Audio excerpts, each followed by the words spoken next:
आज तर सकाळी उठल्याने ओव्याचं पाणी पिलं आणि तुम्ही पण असं करतात का कमेंट करून नक्की सांगा. मी तर करते. आणि मस्त जेवण वगैरे करून रेडी होऊन बाहेर निघालो होतो. बसमध्ये बसलो. सुरुवातीला तर बरं वाटलं, पण नंतर इतका कंटाळा आला आणि डोकं दुखायला लागलं ना. फायनली आम्ही ना 1.5-2 तासाच्या नंतर तिथं पोहोचलो होतो. गेल्या तर आधी मस्त जेवण केलं आणि थोड्या वेळाने बाहेर जायचं होतं दुसरीकडं, म्हणून खाली आलो. नर्सरी होती, झाडं घेतले, मनी प्लांट घ्यायचं होतं पण काही दिसलंच नाही, तिथं नव्हतं. मग परत आम्ही दुसऱ्यांच्या घरी चाललो होतो तिकडं. तर तिथं एक रिक्षामध्ये जाताना मस्त एक सगळ्यांचा व्हिडिओ घेतला आणि तिथं गेल्या तर आधी चहा वगैरे पिऊन घेतला. चहा पिल्याच्या नंतर दोघींची एवढी भांडणं चालू होती ना एका फुग्यावरून, की ह्यांनी ना सगळ्यांना बोलू दिलं ना बसू दिलं, काहीच नाही, फक्त त्या दोघींचंच बघावं असं होतं त्यांचं. तिथं पण थोड्या वेळ बसून आम्ही घरी निघलो. आणि मॅडमचं तर काय बसमध्ये वेगळंच होतं, एवढी शांत बसली होती, म्हणलं कसं काय बसले की. तर परत नंतर 1.5 तासाच्या नंतर आम्ही आमच्या घरी पोचलो.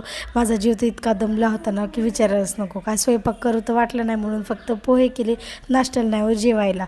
आणि तिथून मी हे एक शोचं झाड आणलं होतं, नाव तर माहीत नाही मला.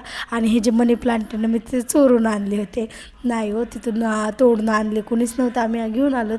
तर bye and thanks for watching. भेटू आपण नेक्स्ट ब्लॉगमध्ये.